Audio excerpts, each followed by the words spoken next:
Neck-throughs, guitars, they're like a guy that you won't have a beer with you. I want to hear what's pushing the notes.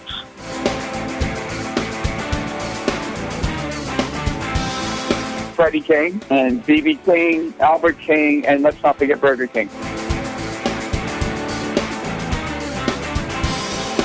I don't want to blow my knuckle out. Stainless steel is the work of the devil. These go to 11.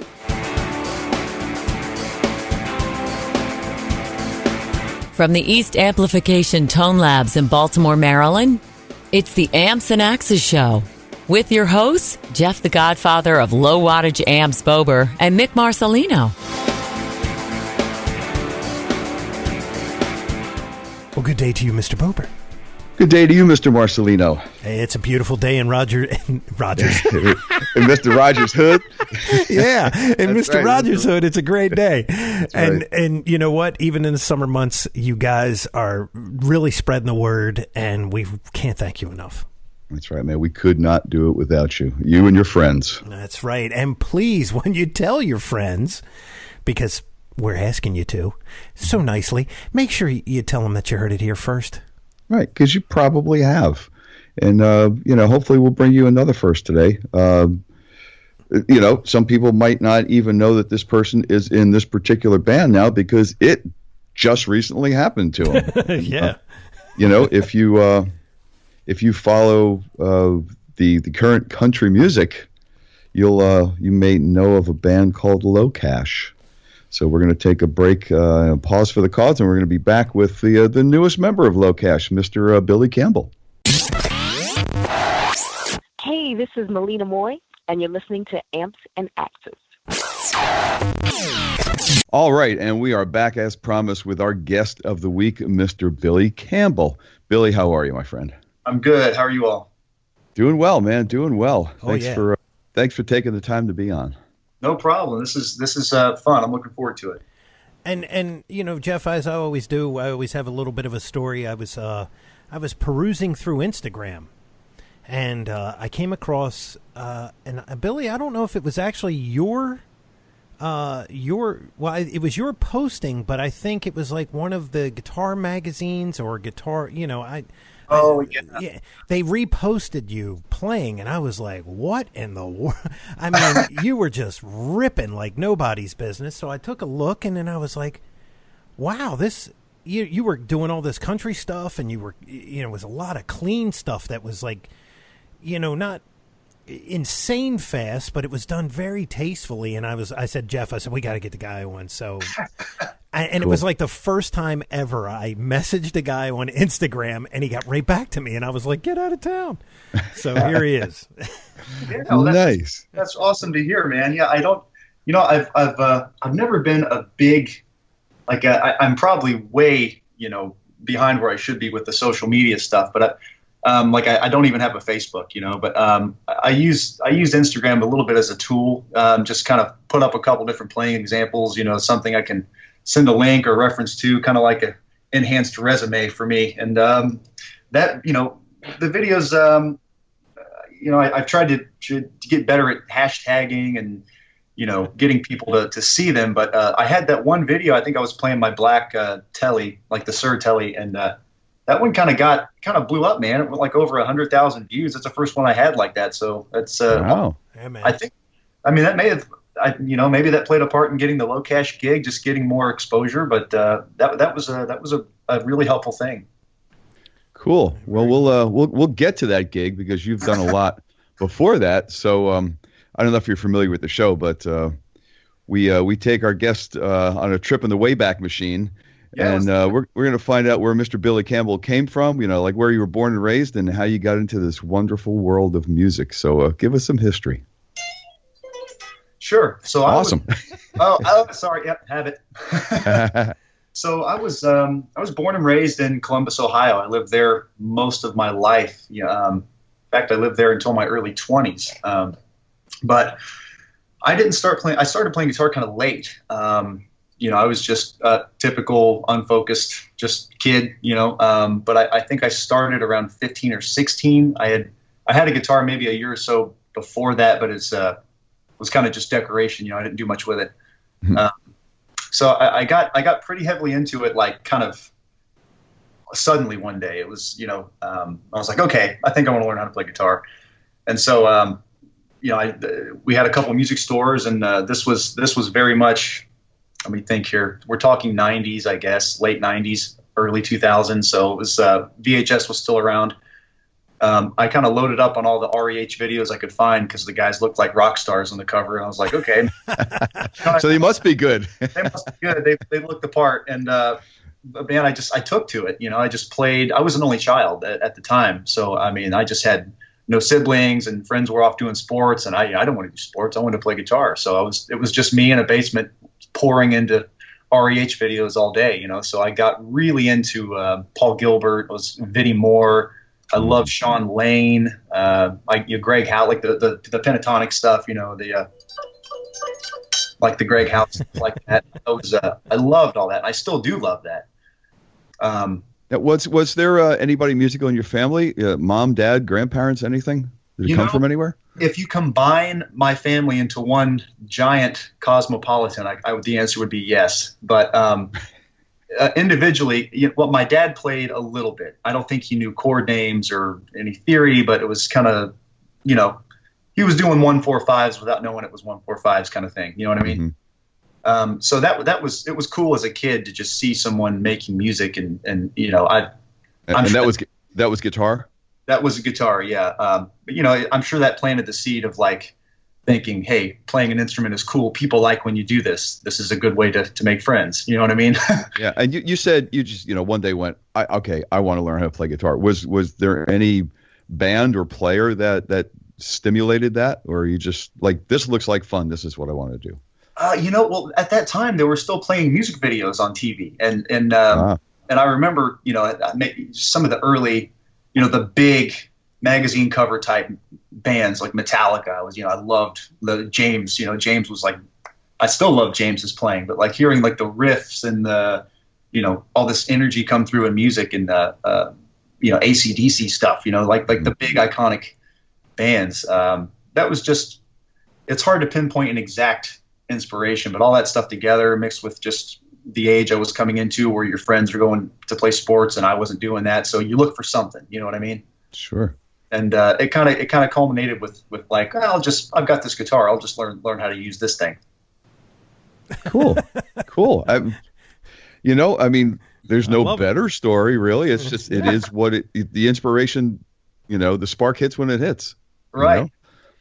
And that's I cool. can tell you, actually talking about family, it was, like I said, my dad, he's kind of a songwriter, but, he'll even tell you like he doesn't know the words to songs that he's written. He's one of those guys.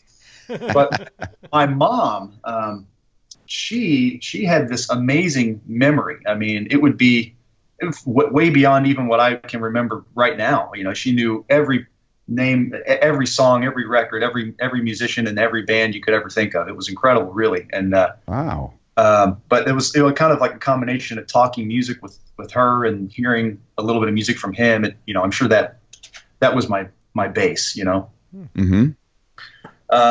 If I had to think of a big kind of turning point, let's see here. So there would be, where I lived in Columbus, I was kind of on the east side of Columbus in a little city called Reynoldsburg.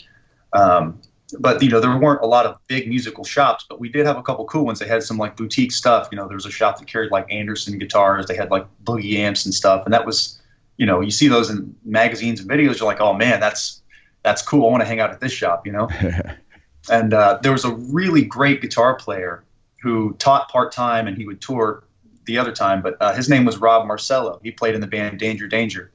Oh, okay. And sure. So Rob lived on the west side of Columbus. At the time, he was married to a lady that lived over there, and he would teach part-time when he was in town at the shop I would hang out at, And I'm trying to think. I must have been, I don't know, 16, around 16, I guess. And, I definitely came up with the typical, I loved blues. I loved Stevie Ray Vaughan. I was, listening to like Albert King stuff, like all all the gold. I loved Hendrix, of course. The guys that, it's so common. Sometimes you forget to name them, but I love those guys, and I pretty much I went straight from that to all the REH people I was talking about.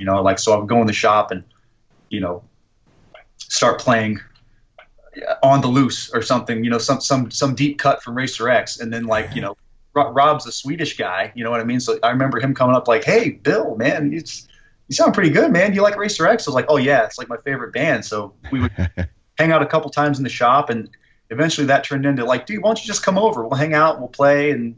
And so for the next year or so straight, that was pretty much, I would hang out at Rob's place, and we would be playing working out all those harmonized parts from Racer X tunes. I would get the Paul parts, and Rob's left hand has a genius mind of its own, so he would get all the Bruce parts.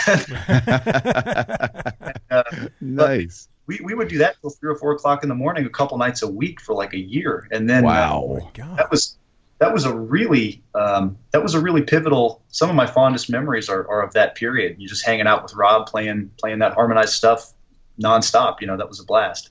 Yeah, I imagine it was. And the other guitar player was Andy Timmons, right? Yeah. Yeah, Rob replaced Andy Timmons. Yeah, Andy, he was kind of, I think he knew that he was looking at a really a solo career that had a lot of value that people wanted to hear, because they could hear so, I think when you listen to Andy, you can hear so much of this beautiful melody and nuance in his playing, and I think he could see that he had a better kind of a better platform as a solo artist to get that out, and I love Andy's playing. That was a good call. Mm. Yeah, we had him on the show, actually. Yeah, Andy's great player. Guy. Yeah, he's the nicest guy. Such a just beautiful technique and phrasing, and just really great player. Oh yeah, man. Nice. Yeah, we're getting to hang out all, for how about that? for that amount of time, just shredding licks back and forth. That's a pretty good schooling, Yeah, man. I mean, because at the time, I didn't have a single other friend who even knew who Racer X was, or who knew who Vinnie Moore was. Nothing. And so to meet Rob, and he was all into it. He'd pull out, "Oh, Bill, check this out." He'd pull out this sheet from 10 years ago that he got from some rare Mike Varney published article. I'm like, holy crap, this is the coolest thing I've ever seen. That's really cool. That was a great kind of a school to go through, Right. Yeah, exactly. Were you playing? Did you have a band at that point? Were you playing out with anybody, or was that to come? Occasionally, it was kind of it got to kind of a point where there was almost a divide. You've got the musicians in school you grew up with, your buddies, and I'm trying to think back at that time. Most of the friends that I had who played, they wanted to play Blink 182 songs and stuff like that, and that's all fine. It's but I was so focused on I wanted to play some fast stuff. You know what I mean? That it just more technical. Yeah. So I would do some odds and ends, little fill-in things here and there, but for the most part, I was working on what I thought was like a skill set for my future. You know what I mean? I was like, man, I'm sorry, I don't want to go play this gig, at this little club. I'm sorry, I got to practice. But wow. It's kind of like counterintuitive, but I was trying to think long term, and I was so focused on it, I didn't see it. Wow. Who had that same exact philosophy was Rusty Cooley. When we interviewed him, he was like, I didn't really want to play covers. He goes, I saw those bands, and I just said, that's okay. You guys go ahead and do that. And he was just rehearsing and just learning how to be, a monster. But it was same kind of premise. He just thought, well, that won't go that far. He was like, right. I want to develop this set of skills and do this. Yeah, that's right. You know what though? It's funny. I think if it had been even a couple years later, I might not have felt the same way, because certainly there were smartphones, even though they were just kind of catching on, and YouTube existed, but it wasn't the way that it is today. It wasn't like, if I buy my first guitar, I can't go to YouTube, search fast guitar, and there's 40,000 videos of guys breaking the sound barrier. Right. Right. So at that, I might not have liked that, overly competitive, let me see if I can get 2 beats faster on the metronome than you kind of attitude. I might not have gone for that. At the time, I felt like no one else was doing it. So it felt like I was coming up with something. You know what I mean? Yeah, for sure. At that point, it wasn't overexposed. Or at least I wasn't aware of it, Yeah. I was pretty, like I said, I was really close with my parents. I didn't have siblings, and so to me, I was just sitting around the house playing. I felt like I was, doing some amazing thing, and then all of a sudden you get on YouTube and you're like, oh, there's 40 million other people who. Yeah, so humbling. Yeah, it's hugely humbling. It's ridiculous. Oh yeah. But so you turned down some gigs sometime to rehearse. When did you stop turning them down and go, yeah, I'm going to go out and play? Well, what I mostly got from my parents and family was, you need if you're going to do this, you need to find a way to make a living doing this.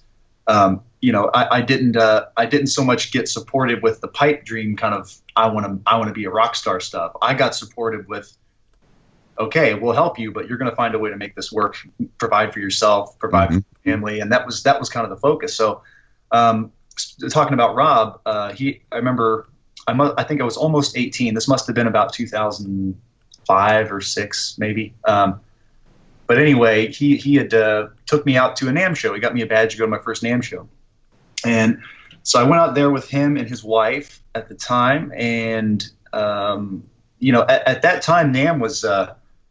I remember being a nervous wreck walking in there, man. Like I walked in as soon as you go, and like I'm seeing the guys and like the Foo Fighters hanging out, and I'm like, oh, well, this is okay. I shouldn't be here. This is not right. I'm not worthy. Yeah, full of those. I mean, I saw Paul Gilbert while I was like, oh man, yeah. Or my bowling shoes. He's not going to think I'm cool, like. But it was that was a really cool thing because I got to see, Rob was there doing clinics and demonstrations and stuff, and I got to see how that worked. I got to see the behind the scenes side of the business end, and then I got to see the entertainment side when he's doing it. And then he was kind of saying like, hey man, go here, go to this company, go here and say this, talk to this person, and it actually worked out. I got my first couple jobs doing, I was freelance for a long time, but it started there. Getting my first couple of demonstrator jobs, clinician jobs, Nice. I did some stuff for Floyd Rose Marketing at the time. I was using their, what was it? What were they doing? The speed loader thing, kind of like that. Yeah. Where the snap-in strings, the double bolt. I was talking about that. I did some stuff for Washburn and U.S. Music, and just wherever I could get it. I would, that was what I was doing to keep myself afloat. Sure. But eventually, over enough companies, and then, you meet promoters, you meet talent buyers, and you can go and book your own seminars. I was able to stay somewhat active and keep myself afloat. And that was good for a long time, So I did that for quite a few years, I guess. I took a pause from playing almost completely in my mid-20s, maybe mid-20. I was maybe 24, 25. My mom got she got sick and passed away pretty suddenly, and I quit playing completely for about 2 years. Just didn't even touch a guitar. Wow. And then I was living. I think at that point we had moved to South Carolina. We were just kind of music was a complete, felt like a different lifetime ago kind of thing. And I think it was just randomly searching on YouTube, seeing like, oh man, I remember I saw this show, what's this guy doing now kind of thing. And it kind of bit me again. And I was like, okay, I got to go find a guitar. I got to get a guitar. I had to, since my first NAMM show, I had been playing Suhr guitars. It's funny if you go to YouTube and search Guthrie Govan, right? Mm-hmm. Like that. That big Tone Merchant show, that big famous show with all the, that's like the Guthrie show. Mm-hmm. I was there. Like I was there with my dad, and I was so green and so into Greg Howe, because Greg Howe played that during that period too. He was at that very same show. Mm-hmm. But like I was so focused on the shrapnel guys, it was like it didn't sink in what I was seeing. You know what I mean? Wow. And, but like I look back at it now, I'm like, my God, why wasn't I working this into my long-term memory? Like, that's a whole lot of not remembering what you saw. Because Guthrie is, man, he's just one of a kind. That's I think that there's going to be chapters in every book on what Guthrie's done for guitar playing and music in general. He's just he's an amazing player. I've talked to him a couple times. He's an amazing person. That's that guy's, he's going to be a historic figure for sure. Oh yeah, I think it'll be under the UFO files because they'll finally find the spaceship that he got off of. Right. I'm not sure if I've ever seen him walk. I think he kind of he kind of floats around. He's some mythical figure. He's living proof of Area 51. Nobody just knows it yet. Exactly. There's a video of him. It's a famous video now where he's teaching a class and there's a bunch of kids in the class and he's playing and he's going, yeah, you just want to kind of get to where you're feeling like this improvisation thing, and he doesn't even stop his left hand and he turns around and he's like drinking a cup of coffee and it's still going. I think I've seen that. Yeah. but that's gosh, what was I? Oh yeah. So I was that was my first NAMM show when I went there. That was the show at Tone Merchants. But that's the guy who used to he was pretty heavily involved with the artist side of Sir at the time. His name was Ed Yoon. I got to know him, and I think his family were kind of running some stuff at Tone Merchants, and I remember playing the Sirs. I'm like, whoa, this is so much better than my Squier Strat. I have to have one. So I've quite the step up. Yeah, that was a pretty big jump for me. So I don't know if it's just the inner guitar romantic in me, but I've pretty much been a Sir player since that point. Nice. Wow. But anyway, when I was kind of saying after I took a break there, I was just looking around. I was like looking at videos of some of the players I used to like, and I was like, okay, man, I want to play again. I miss it. So I looked up the closest Sir dealer I could find. It was Sound Pure, I think, in North Carolina somewhere. And I went there, and I just like, okay, I'm going to dust off this credit card. I'm going to get myself a guitar, and I'm just going to see if I still like it. And I got one, and just spent a million hours kind of woodshedding and trying to, get myself where I felt good playing. And I think shortly after that, we moved back to Columbus. I found some guys to play with, and we kind of got the trio thing going, which was great. I loved that. It was kind of we were working on a lot of fusion kind of stuff. The bassist was actually, his name is Jeremy Martin. He used to play bass. There was I think 2000s era kind of top 40 band called Saving Jane. They had a couple hits, but he played bass with them, and you'd never think it from that gig, but he's an amazing funk player, very percussive. He's, it sounds like you're listening to a Stevie Wonder record when he plays, Oh, I love that. That's cool. Oh, I do too, man. But we had kind of a trio thing going on, worked on some instrumental tunes, and I think I had gone to record some sample stuff down here in Nashville. One of the nicer kind of Music Row studios, and we'd all been kind of saving up and wanted to kind of get some good stuff recorded, and just all these ideas we've been floating around, kind of get them focused, concise, and get something tangible, So I didn't want to do LA, I didn't want to do New York, and Nashville was driving distance, and I had some friends here, so I was like, well, okay, we'll try that. When was this? What year? This was probably less than 2 years ago. Oh wow! Yeah. So I came down here, recorded some scratch stuff. I did a couple odd and end little jobs here and there. I think I recorded some video demos for maybe a couple companies while I was here. I tried to get as much fit into this one drive down as I could and really see what the market was like here for me. You know what I mean? Mm-hmm. So anyway, I ended up recording some stuff at down in Music Row, one of those places, and I got to know the chief engineer really well. We've actually become really good friends. He's one of my best friends down here.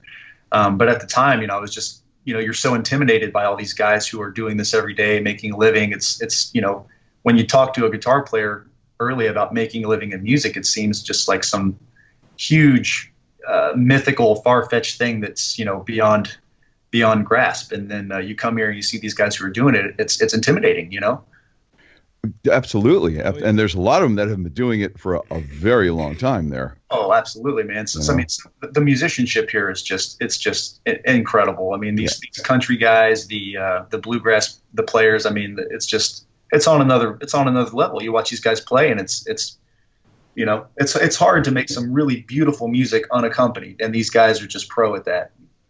Yeah, all the first call guys, the A-list guys, they're just bouncing all over the place. Although I do hear nowadays not quite as much, but I was surprised that you went to do that 2 years ago, like only 2 years ago, because and was it just you solo or was it the band? Because a lot of guys, there's so much technology that I'll tell you what I was going for. So yeah, tell me why did you do that? Well, this was just me when I came down, but I had been writing, kind of jamming and doing some smaller playing out in Columbus, which is, I had a bunch of kind of music beds from clinic tracks I used to use back in the day. And it was all kind of just developing those. And what I was listening to a lot of fusion stuff. I got into fusion pretty heavily. I was listening to so much like Brett Garsett. I was listening to a ton of like Holdsworth and John Scofield, Scott Henderson. I mentioned Guthrie. I was poring over everything Guthrie ever did. I love his playing. Mm-hmm. But as far as like song and sound, I mean, I think some of my favorite recorded sounds are like Weather Report. You know what I mean? Like I love, like Jocko's stuff. I love that, like 70s, where it sounds like you've got a bunch of these, just a bunch of, honed, very, very particular musicians who get together in a room and they're just improvising and it sounds good. Like I love that raw, vintagey sound, Nice. And so like I wanted to do everything analog. I didn't want anything fancy. I didn't want this ultra high def kind of sound. I wanted it to sound a little bit like Weather Report with maybe some nuttier guitar stuff going on. But Return to Forever.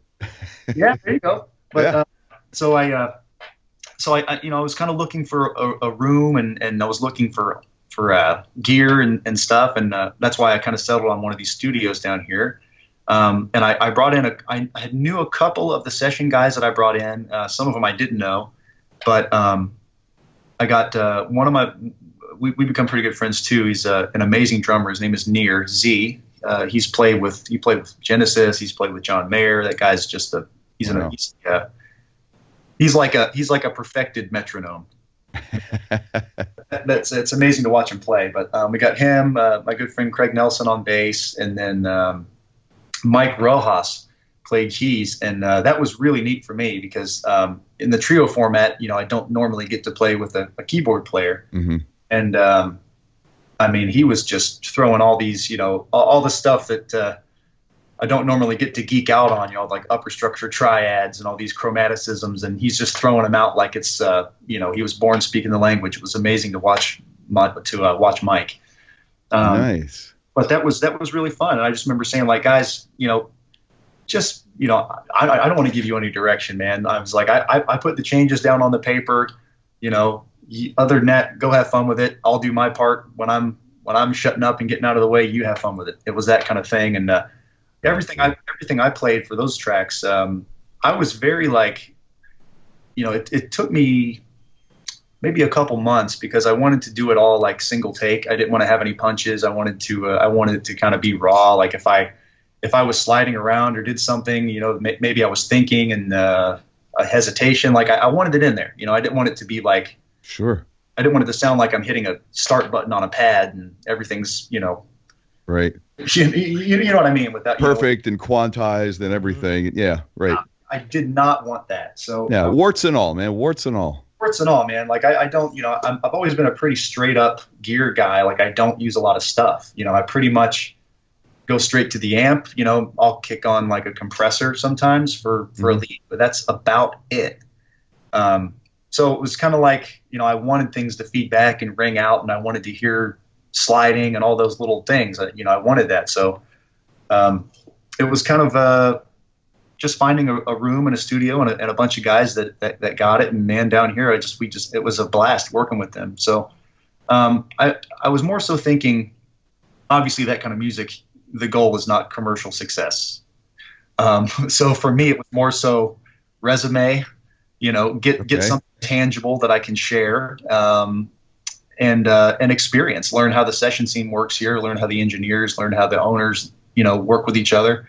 And it was great for that. And that's pretty cool. And that's probably a little more relaxed to be able to do when it's on your dime. You're not in there under somebody else's dime. Yeah, I did have a little support from sponsors and stuff, but certainly a lot of it was from me. I don't think I would have been able to come down here completely on my own. It's a pretty expensive city. This is a very, very big commercial market. Sure. So I was looking at this as not only an investment in, like I said, resume building, but just kind of learning the day to day, because this was my goal, to be down here working in it. Right. So did something come of that other than resume, and was it ever packaged into anything?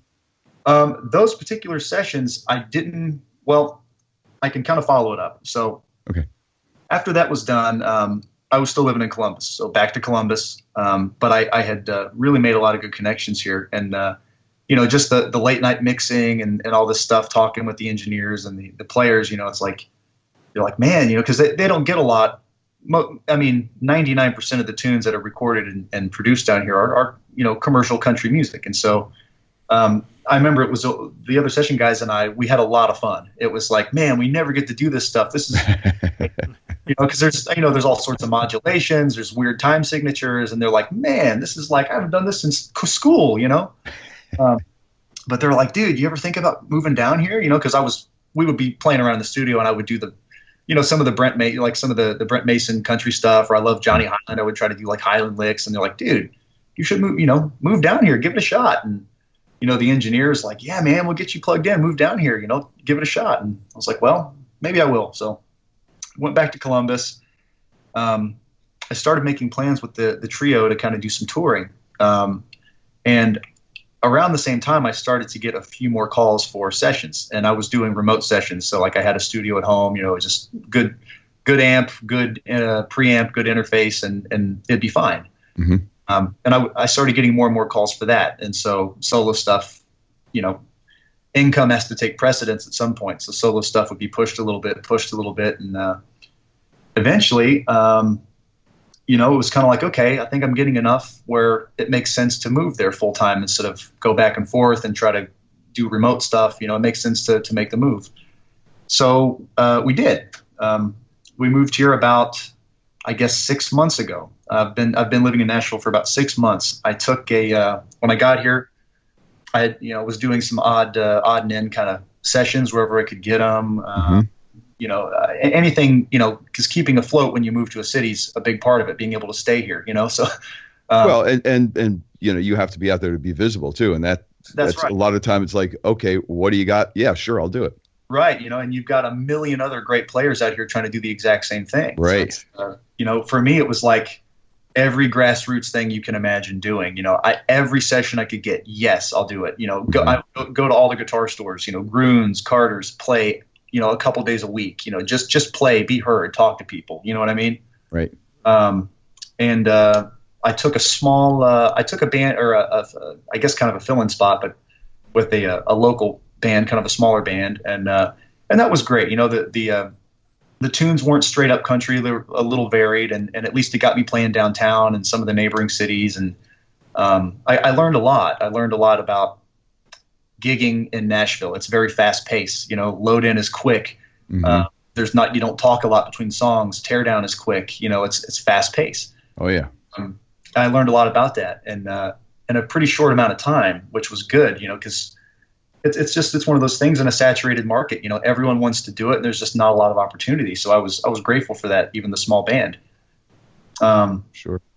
So this, like I said, I guess this was maybe 2 or 3 months after we had been living here. I was doing this. So continue that. Fast forward for maybe another, 2 months or so, and there was a anonymous ad that had gone out, and I applied to it. And it was about a major label band and or major touring act, and I applied to it, and I kind of applied like I said, it was anonymous. They don't want everyone, everyone and their brother would be applying if it said, hey, Metallica looking for backup guitar player. Everyone you ever met would be applying. So, it makes sense. But I applied. You play guitar? No, but I'll learn before the next tour. Yeah, but it's funny that band. So this application is kind of like bio, work history, and then just a bunch of videos. I tried to put like, here's some jazz playing, here's some country playing, here's some shred stuff, all that, and nice. I didn't know it, but it was the band LOCASH, because those guys are based here out of Nashville. Mm-hmm. But I didn't know at the time because I had been in contact with their musical director right before they hired Andy, and I can't remember I didn't see the message or something, but I didn't respond to the initial message from the musical director until after they hired Andy that first time. So I was like, I missed that one, and that was I remember feeling a lot of guilt about that, like, oh my God, I missed my opportunity, So anyway, that second application that was for LOCASH, and after they got in touch with me, still anonymous, and they're like, hey, make me a video playing this song, play this one on acoustic, play this one on electric. Let me hear this Keith Urban solo. And so I sent those videos about as fast as I could do it. I think I had all the videos back within an hour, which was like transcribing, making videos. I was like, okay, man, this is do or die. This is my last shot, Wow. Yeah. Since I blew the first one. Right. Yeah. So I sent that in, and, a couple minutes later, the musical director called me up and he said, hey man, I'm with LOCASH. Andy is, he's going to go over and play for Gary Allen's camp. We like your playing, do you want to come out, shadow Andy? And, if you can do that, we'd like to offer you the gig kind of thing. And I was like, well, I'll do it. Sign me up, Nice. So I went out, I shadowed Andy just to kind of learn cause there's the playing side and then there's the performance side, the show side, with these stages of that size, crowds of that level. It's not just looking at your fretboard playing, all of a sudden you got to learn how to like interact and run around and jump and do all this stuff that, wasn't on my is expected of you. Yeah. Right. I had never considered it though. I didn't learn this in guitar school. What? Like, I got to get a wireless. That's going to, but my tone, man, but anyway, so I went out and shadowed Andy, which was great. I mean, he's just he's such an amazing player, such a nice, helpful person. Just every tip. Sometimes when you listen to these records that come out, the produced ones, there's a lot of texture, a lot of production, and sometimes you can't tell. Well, is this my part, or is that a pad, or is this the rhythm guy? And he's just like, oh no, right here, man. I'll play it this way. I do this. I'll play it here. And had a million of those little tips and. Now this is Andy who? Andy Wood. Okay. Yeah, so you know. Andy was great, and he really he was very genuinely kind and helpful, and you can tell that it was like, we're all working in this industry together. I want to help make this a seamless transition for both parties, and man, he was just amazing. And plus, that's a pretty rare experience too. Travel on a bus with these guys and, set up camp and just sit around and jam with Andy for a couple hours, and talk about influences and all these other players. It's just shooting the breeze with someone you admire is a really, really fun thing. That's very cool. So I shadowed Andy for, I think it was 2 gigs, but the run was maybe a week or so, or I don't know, 4 or 5 days. And then, pretty much jumped straight in, man. My first show with them was a big, 30,000 people festival kind of deal, and it was a rude awakening. The show sounded pretty good. We went, as far as a seamless transition goes, I think we got pretty close. I had a couple, like I said, trying to work in sprints and jumps into your playing is a little bit off-putting sometimes. So I had a couple times I'm like, oh, I fumbled my pick. Oh, I missed a bend. Oh my gosh, something I haven't done in 10 years I messed up on. But other than a couple of those little flubs, it was a pretty seamless transition. We had a great time. Nice. That's I mean, you got the opportunity twice. Right. How freaking cool is that? It doesn't happen. Yeah, that doesn't happen a lot to a lot of people. And it was if I look back at the timeline in hindsight here, I got essentially my dream gig within 5 months of moving to Nashville. Like that, that was wow. I couldn't ask for anything more. The scale of this band and the level of musicianship with these guys, the professionalism. It's to land something like this in less than 6 months. It's just more than I could have asked for. Wow. Now, are you out now? Yes, we're on a 3-day break. We're doing just festival after festival. These guys are absolute road dogs. I mean, they do 200 plus days a year. Wow. Yeah, I think they did 220 last year. So we're a decent chunk of the year. But we're gone a couple days, gone a week, and then home a couple days. So I'm on a break, and but I think after this we go to. I mean, I have to pull up my itinerary, man. But we go to Canada, and then we go and we play country jam. We'll be a country jam.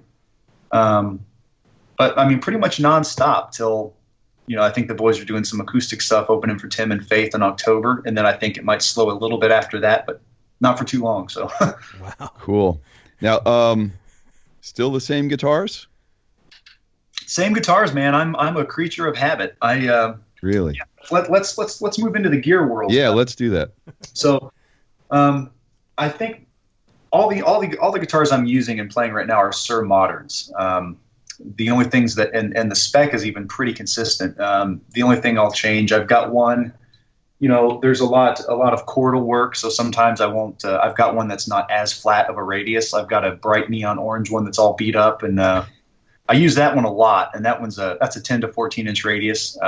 Okay, compound radius. I love that. Yeah, and obviously, we're talking small little nuanced preferences that most people wouldn't notice, but you spend a million hours playing, you notice little things. You have preferences, and well, even if you don't know what it is, you pick it up and you go, wow, this feels better. Whatever it is, it just feels better. And then you find out what it is. That's right. Yeah. You're like, man, I love this. What's this called? Oh, okay, I like this. Right. But the orange one I'm using a lot. So that's just a solid hunk of roasted swamp ash body on a roasted maple neck. And that's that Modern. It's I went with that spec because so much of the music that comes out of Nashville is very it's got the Strat, Telly, twang kind of sound, and swamp ash with maple. It's just it's great for that. It nails it. Mm-hmm. Sure.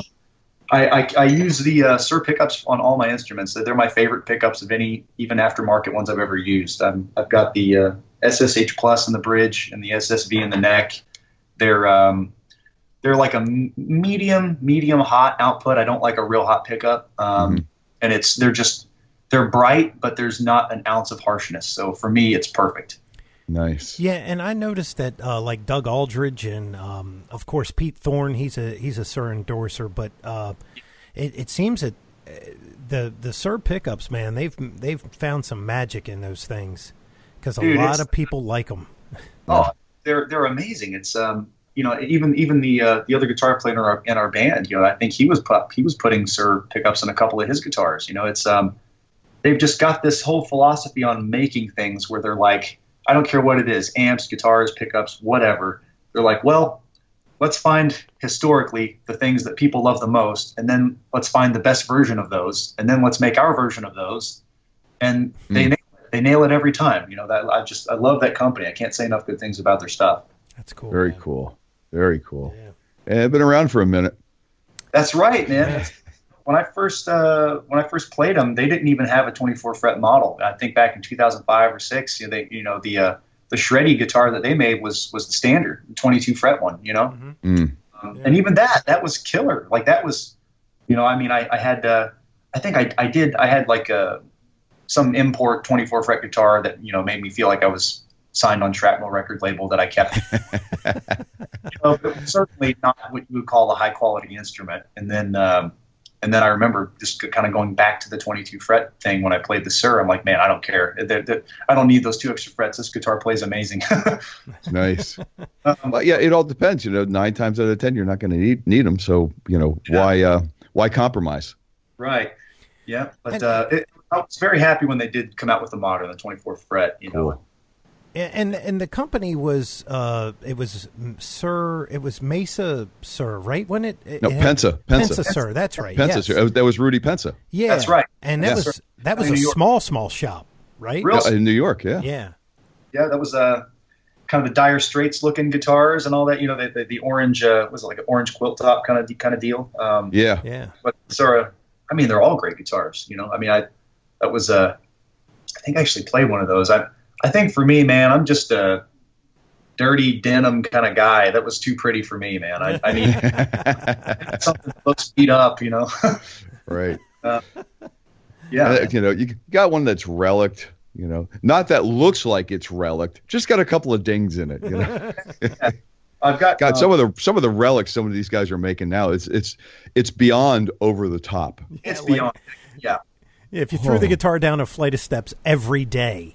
That's exactly what I was going to say. They've gone beyond normal use and they've gone to kitchen table abuse. Like this is like when you have like hosting toddler parties and they're banging on the table with silverware. Exactly. It's gotten ridiculous. It really has gotten ridiculous. Amps, real or virtual live? Live is a very different animal than sessions. Sessions are what got me out here. And for all the sessions, I'm let's see. I mean, most of the sessions I'm doing, I'm either using PT100, the Sir, the Pete Thorne signature. Okay, yeah.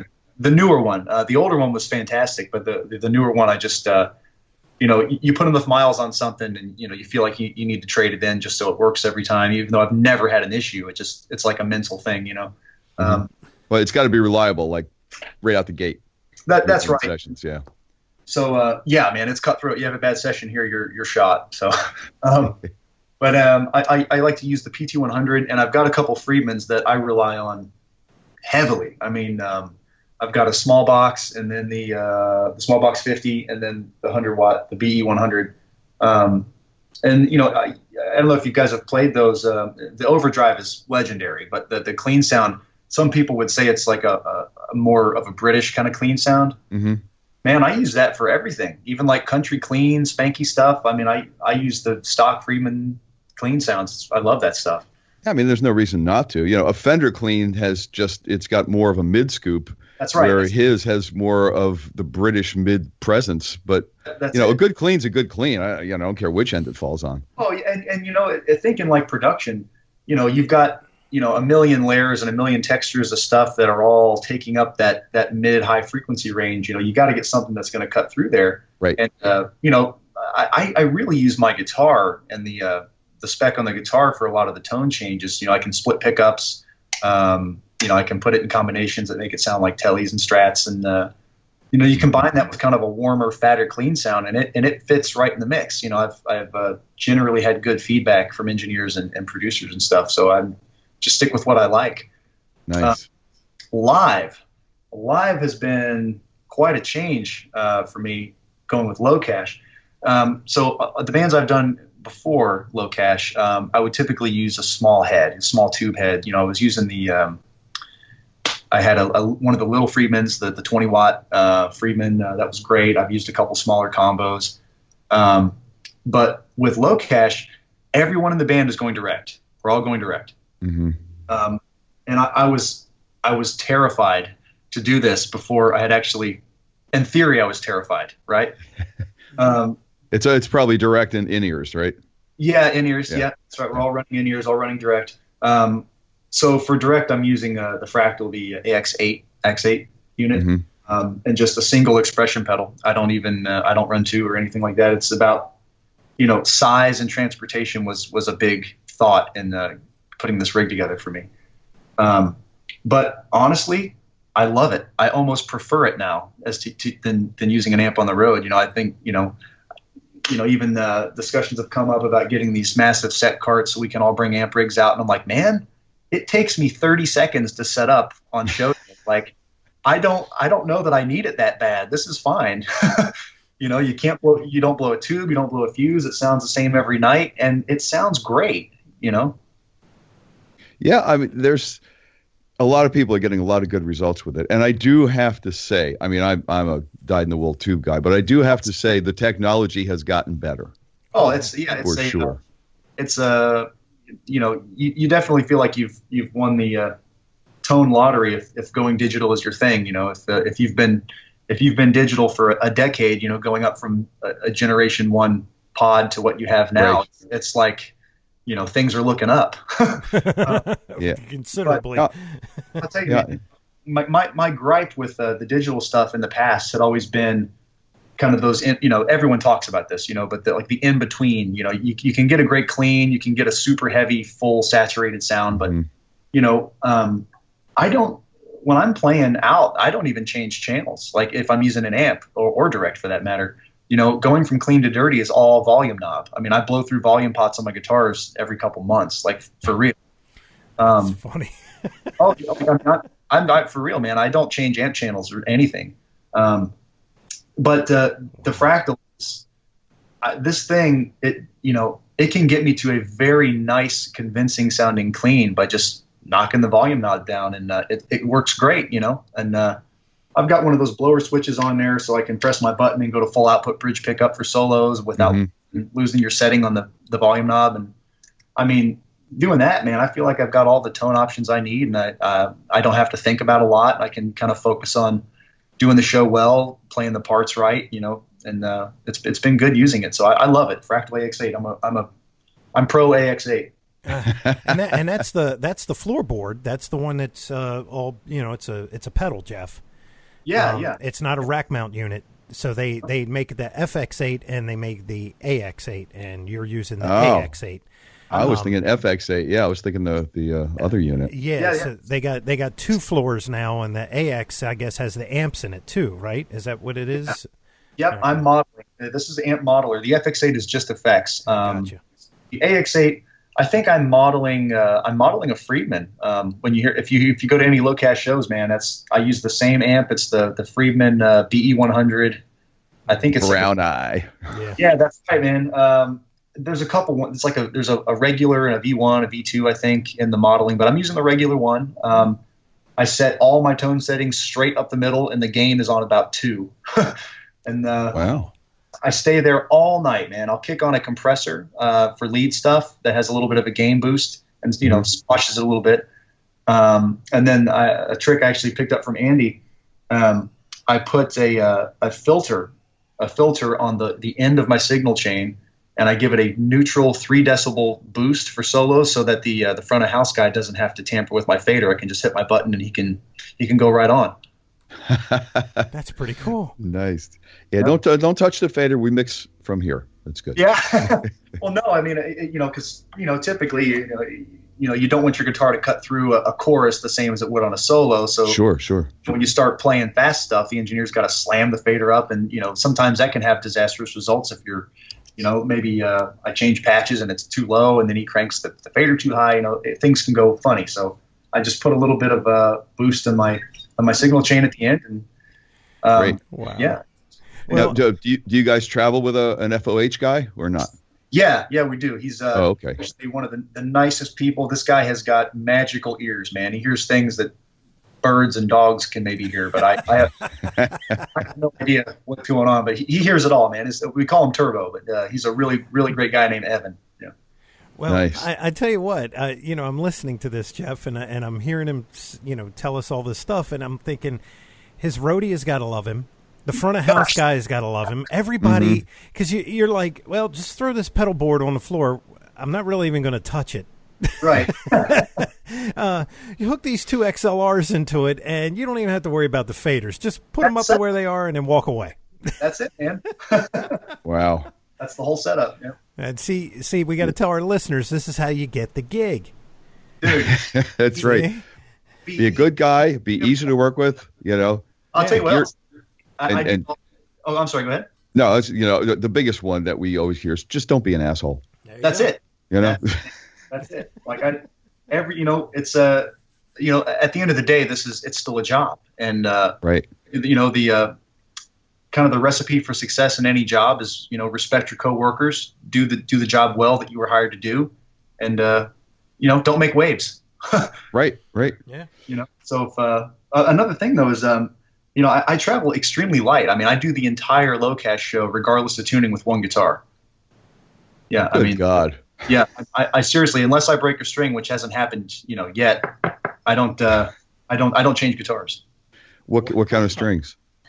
I'm using the Diodario, the NYXLs, the 10 to 46. Okay, the NYXLs. Yeah. Okay. Yep, I tuned to standard. We've got a bunch of tunes in E flat, but I prefer to just sometimes I'll be kind of a root 5 guy on choruses, but for the most part, I'm doing a lot of accompaniment. You know what I mean? Like voicings, swells, and things. So I can get away with it with one guitar, one tuning. Wow. Yeah, as long as you don't have to do the like an open root, you can go anywhere else. That's right. Yeah. That's cool. Wow. Well, so you're off for a few days. Then Tomorrow we head to Canada tomorrow. Wow. Anything in the Northeast coming up? We do a lot. We'll be in Put-in-Bay, Ohio. Let me see. I'm not sure we go that far northeast. We're doing a lot in Wisconsin. Let me see here. Illinois. We've got Iowa, Wyoming, Montana, Nebraska. It's kind of. I guess we're more central. The boys tend to be states where they get a lot of heavy radio rotation. Oh, of course, sure. Yeah, so a lot of 4-wheel drives. Yeah, I'll tell you what, man. Sometimes I love them, dude. They are the funnest crowd to play music to. Oh, hell yeah. I'll tell you what, man. My background with clinics, playing for a bunch of guys with their arms folded, analyzing their fingertips. Those days I'm done with those days. This has been fun. I mean, you get people singing along and dancing. It's been great. It's the best. Country fans are like rabid European metal fans. Oh yeah. You know what I mean? Yeah. They really are, because it is the biggest selling music in the country, believe it or not.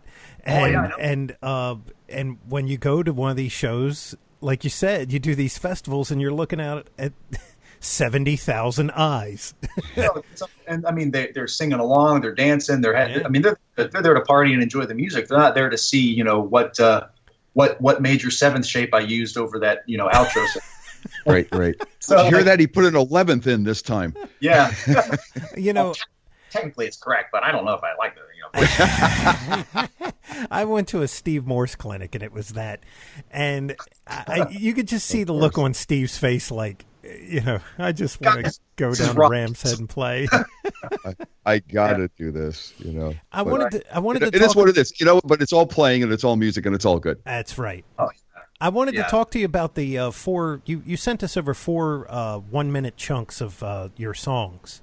Oh, some picking. Yeah. So those were kind of tunes that I would use at clinics. And it was, so I didn't want to send live tracks of, playing, traditional songs like we're doing with the band. I wanted to send some stuff that had some technique things. So, you can tell Greg Howe, really big influence. Oh, I love Greg Howe, man. All that. It's the thing. What's the, like that stuff. Like, I love that, man. I was like, is that, when you first learn like the pentatonic stuff, you're like, how can I play that a million miles an hour? And Greg figured it out. He did. Yeah, he did. So that was he was a big influence for me, man. I remember watching that REH video, and it clicked. I loved it, And then I think that's been a thing for me, is like, sometimes you get in front of crowds, and if you play too scalar, like it goes right over people's heads and they don't hear it. Mm-hmm. It seems like the guys who are taking these pentatonic things and playing them a million miles an hour, it's like those slightly wider intervals. It's like narrower than an arpeggio, but it's wider, than a scale, and it's like it just clicks with people. And when you play fast, they can hear it. Yeah, Bonamassa and Eric Johnson, they do that. Johnson, dude. I mean, I love Eric Johnson. I mean, the phrasing and quintuplets and stuff like that. He's just, he makes it, he takes hearing it to a whole new level. Everyone can hear it. You know what I mean? And the whole string skipping thing. Just. That's it. Yeah. Yeah. Yeah. And those crazy 2-note per string things that they do. God almighty. Sam Colson, he's the same way. And Sam plays for Asia. And Paul Gilbert was at a camp in like England or something doing this thing, and he's like, "Who is this guy?" Right. He was like, hey, show me that lick. Yeah. He was like, show me how you did that, you know, because Paul's always been 3-note per string, and this, you know, most of that stuff is like these crazy 2-note things. Yeah. Another thing I picked up from Greg, and Andy does this. Andy Wood does this like a freaking master. But like a lot of those pivoting licks, you can say a flat 5 kind of thing, like that stuff. That's straight Greg Howe for me too. That's where I heard it. That's cool. Nice. Nice. But yeah, so those clips, when you're playing by yourself to tracks, it's kind of like, even though we're doing instrumental guitar stuff, I some of like the shrapnel records, even from players that I loved, I couldn't really listen to because it was just, I would go numb after a while. It's like there wasn't enough happening, and maybe I didn't understand it, you know what I mean? But like I wanted some song, and then I wanted to hear him tear some stuff up, Yeah. Right. So anytime I ever put together a tune for a clinic or a demonstration or seminar or anything I was doing, I wanted to have something, some sort of portal information that made it sound nice, so that, if somebody didn't play, they were just there because maybe they think guitar is cool, they could still latch onto something. Yeah. So like more cohesive, more melodic, Well, I mean, I certainly don't want to say that anything that anyone else is doing is not that, It's just, for me, it's just how I hear it. Sure. I think the one tune, is, I can't remember it, with that big major 7 and then going to the minor 7. Like, that one. Yeah. So like, I tend to try to think vocally for melodies and stuff. And then I guess I fall back into my habits whenever I play fast, and I use a lot of chromaticism, pentatonic, like kind of that Brett Garson philosophy when he was, remember him talking about when he first started listening to Holdsworth, saying like, I remember hearing all these outside notes and I didn't understand it. I didn't know what was happening. He's like, for me, it felt like I was just taking pentatonic and filling in the gaps, so instead of this, you have, you know what I mean? Or like the next position, even where it's a major second gap, instead of, now you have, I think hearing that early, it kind of stuck with me. But I think whenever you're playing or improvising or just doing stuff out of habit without thinking about it, I rely pretty heavily on those, So yeah, I think there was a lot of that in the clips I sent you, but very cool. I tell you that, and it's to me, I'm the same way. I used to listen to like Vinnie Moore and all those older guys who are great, but it would get a little numbing after song 3. You would just kind of like it's sort of like you're getting hit with too much and you're trying to process it, but there's a lot of times it's just too much. And but what I heard is that you have this very tasteful type thing, and you can totally hear that you're trying to do more of the vocalization type thing instead of, well, here's 100,000 notes, I've got 2 minutes to do it, and here you go. Well, man, I really appreciate that. It's like I said, that it's not always, you can't shoot for commercials kind of success when you're putting together instrumental guitar nerd music like we like, But it's I could. It's just that thing of unless you really spend as much time listening to this stuff and studying it as we all do, like you don't hear it. I mean, I remember playing some of it from my dad, and he'd be like, "Oh yeah, that's sound pretty intense. Let me hear the next one."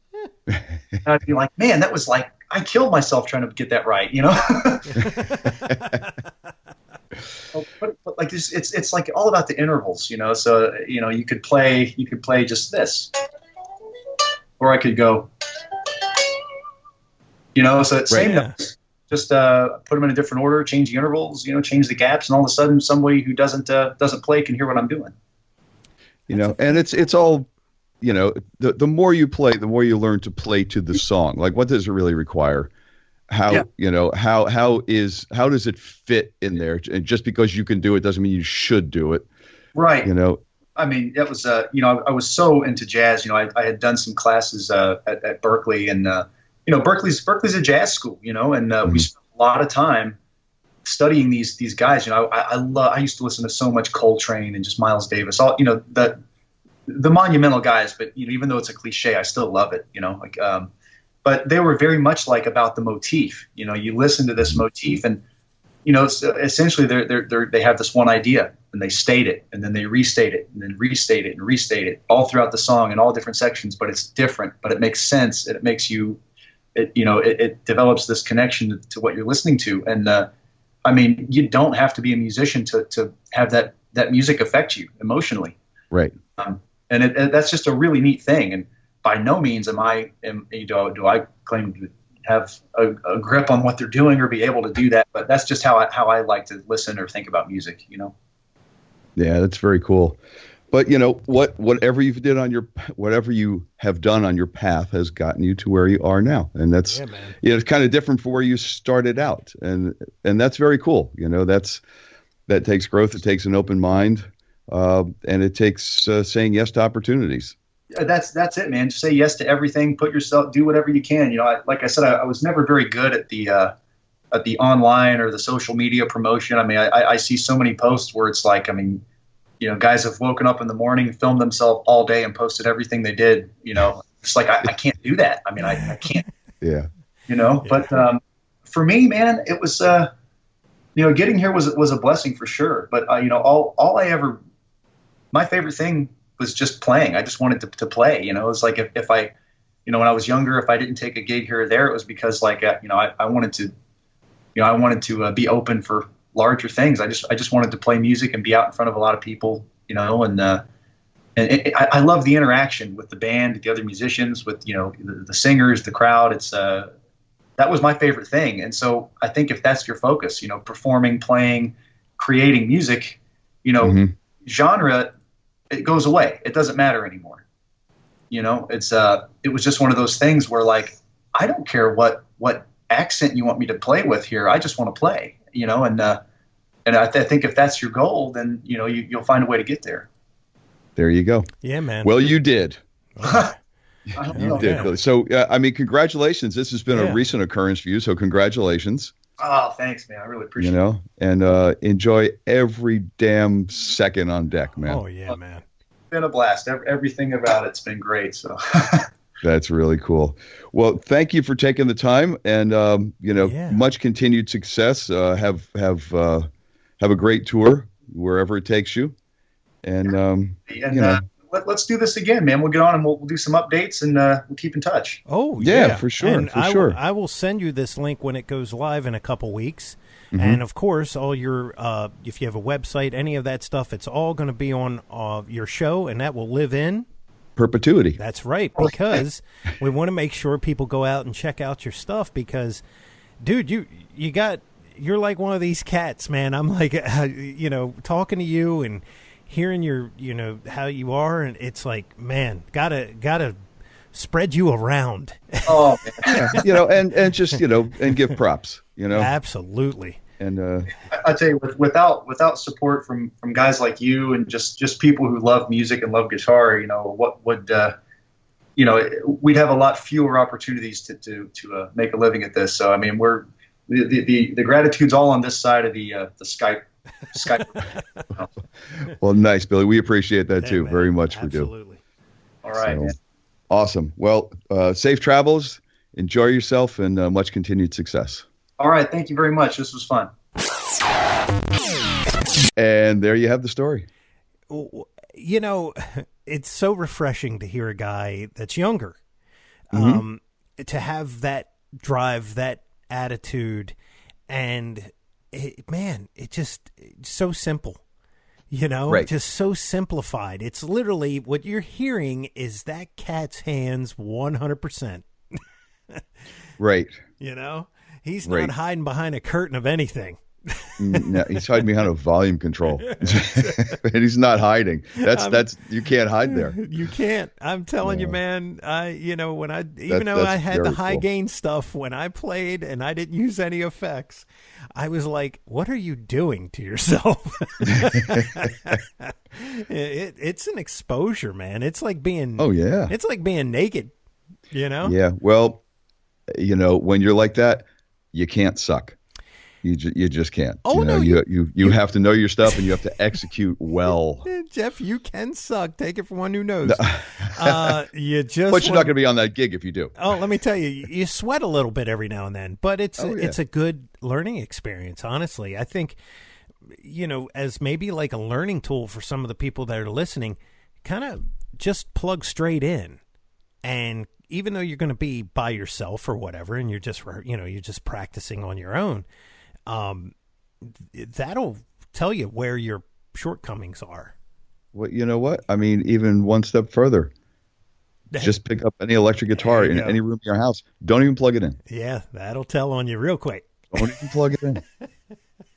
And if you can execute like that, then when you plug in, it's just going to be 100 times better.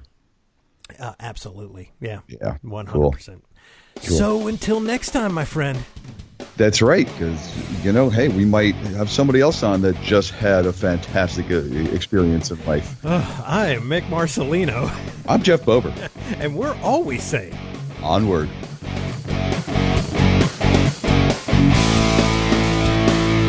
Be sure and follow the show on Twitter @AmpsandAxes. Also, make sure you like the show on Facebook.